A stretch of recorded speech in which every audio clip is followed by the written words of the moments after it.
I do my own thing, right? I'm still growing, I'm still learning. So sometimes directing is a hard work for me.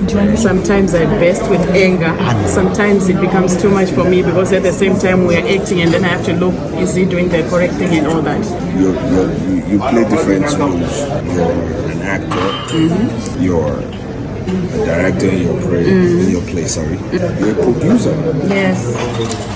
So this is enough headache for one person. Yeah. You're responsible for the crew and you're responsible, you're the leader of the ship. When I direct, people call me an actor's director because I walk the shoes of an actor.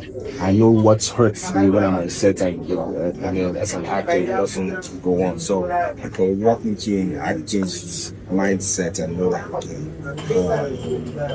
this production isn't doing right, but I can solve the problem. If you understand what I mean, and I know what can make an actor comfortable when he's supposed to be comfortable. Yeah. Make sure stand up, keep down. Consistency is what gets you to the shore. At the end of the day, the light at the end of the dark tunnel. I mean, I'm happy I'm even here a writer because I'm looking at the